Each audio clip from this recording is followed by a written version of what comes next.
Okay, welcome. If you are coming here from my horror story video of how our car was totaled and they tried to sue us, then you are in for a treat. Stories do have a happy ending a lot of times.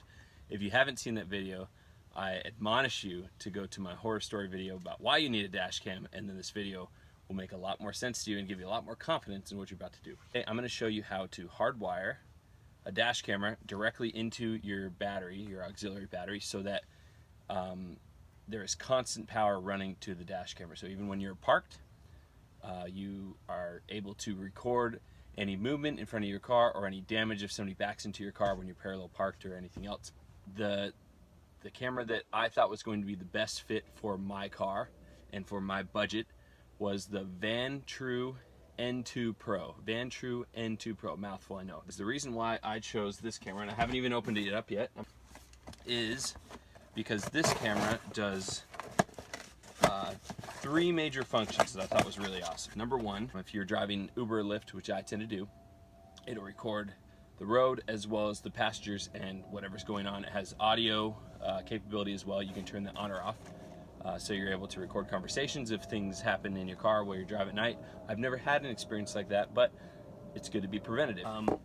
The second thing that in my research, the Vantrue N2 Pro, which is different than the Vantrue N2, was it has very good night vision. So you're able to get a very clear picture even when it's pitch black outside, which I thought was really important in case anything were to ever happen to you and you needed that footage. You need to report that. And lastly, but not least, was a lot of the cameras that I looked up only could hold a 32 gigabyte micro SD card, where this camera is capable of using a 64 gigabyte micro SD card if it's converted, which you can do on your computer, but it's much easier to do directly on the device. Some cool things about this camera is that you can save whatever clips you want, and it'll, like any other camera, it'll rewrite, but there's a button right on the camera that will allow you to save particular videos, and if there's impact to your car, it'll automatically save those videos as well.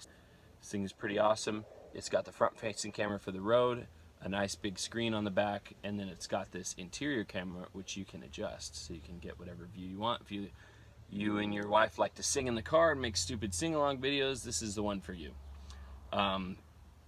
Or you like to record your wife arguing, which sometimes I do. Ben, that wall hasn't been graffitied in like 3 weeks. What? No, it has. No, that one right there? No, it's been cleaned for 3 weeks. A few things you're gonna need when you buy just the camera. It comes with a few things, but it does not come with the hard wiring kit. It comes with everything you need to mount it into the car. It comes with the car charger, the car adapter, as well as the cord to plug it in. But what we want to do is we want it to run it directly into the battery so that we don't have to worry about when the car's off it not being able to record or anything like that. So for that, you're going to need a Hardwire kit, which wasn't expensive. It was less than 20 bucks. I'm going to show you which fuses in the Prius have constant power running to it. And also it comes with a bunch of these add fuses. I initially thought I was going to have to buy these, but they come in the hard wiring kit. So I'm going to pick the one that I will need, the add fuse I will need for this car. So I'm going to need this one. And what it has on the back is a spot where you plug the existing fuse that you're pulling out, and you're going to put it right there, and you're going to put that back into the fuse that it came from. So little caveat, sometimes it can be tricky. So on the Prius, what I'm actually going to do is I'm going to grab the little tool that there's two fuse boxes on the Prius. One is underneath the hood, one is inside underneath the steering wheel, so I can figure out where to go. Okay, so we're going to go inside here, and again, we're not putting the fuse box or the fuse into this. Inside, you're going to see there's that little tool right there, and that'll help you get the fuses out. I almost need a tool just to get the tool out. Oh, we got our tool. We're going to go inside, and that will help us. So here we go. We got that portion. We got that portion. You're going to go back inside the box. So it comes with the mount. There is an additional mount that you can get that tracks GPS as well as speed, but that does not come standard. That's about $20 or $25 extra. You can find on Amazon or eBay. that will allow you to do some additional really cool features that does not come standard as Hardwire cord. So look at it. That's all we need so far. First things first, we're going to mount this so it's easy for us to recess and hide the cord. Right, so what we're going to do is we're going to eventually, once we mount this thing where we can see, get a good view of the camera, it's not blocked by the rear view mirror. I don't want it too far off to the side because I want to make sure it goes straight back in the middle. We're going to run the cord directly up against this, and then we're going to run it in the headliner all the way down here, and then we're going to run it underneath, and it's going to go right into the fuse box. So it's going to be nice and pretty. It's just going to be hidden all the way.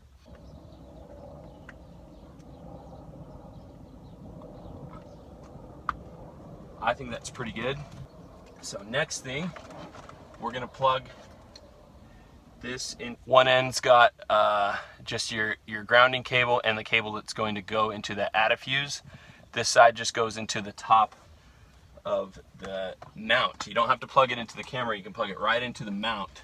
What we're aiming to do is just run it directly against this, and I've seen some people that use like 3M hooks or, you know, little black attachments just to keep it nice and flush, just keep it nice and pretty. You know, it's just kind of nice to make it look like a professional did it.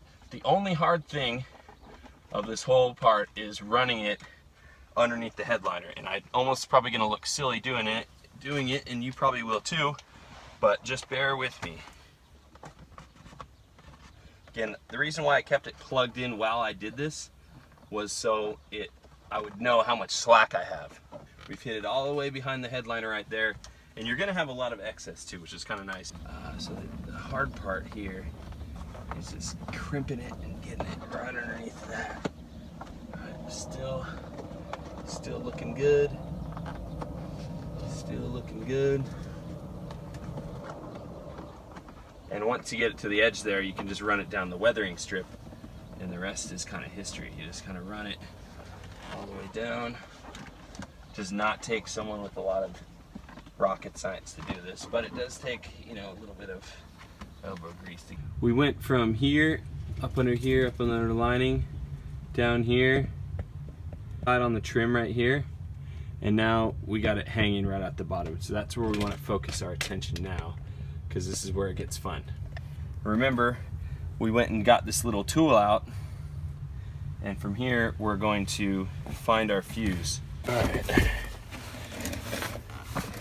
Okay. So there's our box right there. Inside, we're just gonna get that panel off. Okay, take a peek in here. All these fuses that go down the center, all of those have continuous power to the car, right? So starting with that 30 amp, you can see the power seats are working, the car's not on, as well as all these fuses down the middle. So what we're going to use is the OBD sensor, which is a 7.5 amp.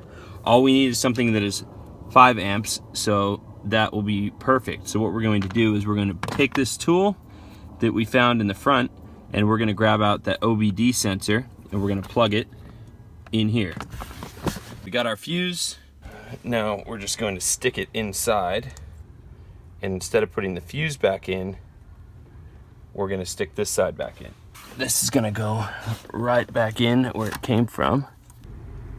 The only downside is once you put this in, you will not be able to put the cover back on. So you're going to have to find a spot for your cover. All right, and now we're locked in. We got our little fuse adapter. We're going to have to get that somewhere, right? All right, so from this point, all we're trying to do is take this plug and we're going to ground it onto a metal screw and just get it underneath and screw it back down. And then we got to get rid of the rest of this wire. So the cool thing is there's a lot of space behind this plastic panel. You can pretty much just drop it all back in there, never to be seen again. Got the cords pretty much gone now. Just to show you real quick what we're going to use to ground it, it's just the same as if you use jumper cables, right? We're going to use that one right there, and actually if I hold it, right, you'll see the camera turns on. We're just going to take a pair of pliers and we're just going to loosen it up.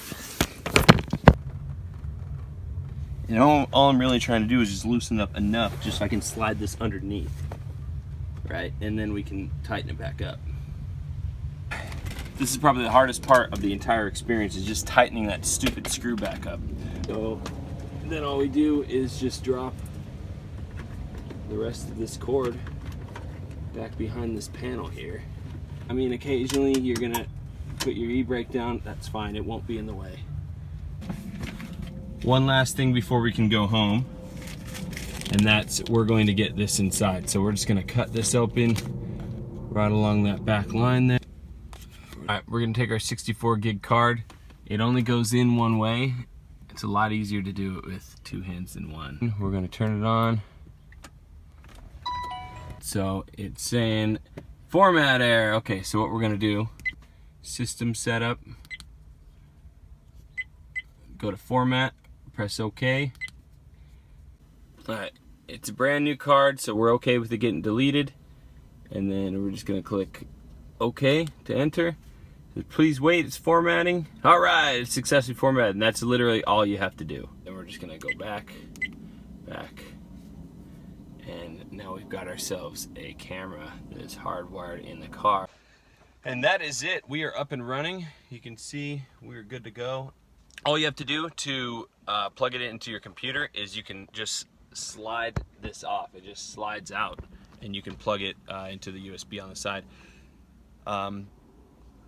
Took me 20 minutes. I'm not that smart. I don't know a ton about cars, and it looks like I did a pretty professional job. The whole entire cord is recessed, except for I just needed some command hooks up for the top. Thank you so much for watching. If you found this helpful, or you have any questions about other dash cameras and why I chose this particular one, I've given some of my reasons at the beginning, but if you have other questions regarding that, please feel free to leave that in the comment section. I'd love to talk more about this. This is so important to me after the experiences that I've had, that everyone be protected. I never want anyone to experience what I had to experience, getting slandered and just the allegations of me breaking traffic laws that caused us to have a pending lawsuit until we were able to get the footage. We just got this car 2 days ago. It doesn't even have license plates yet, and it already has a dash camera. That's how important it is to me. This will never happen to me again, because I will make sure that that is in every single one of my cars. Thank you so much for watching. Please remember to like and subscribe to my channel so you can see the future videos. I have a ton of cool content coming up as we prepare for 2019. I have a lot of cool things that I want to show you, things I'm going to do to this car to make it an epic Uber vehicle. And I know you're going to really appreciate this, and hopefully find some things that you can do to your car, or at least take some preventative measures to keep yourself safe. Thank you so much for watching. Have a great day. Bye.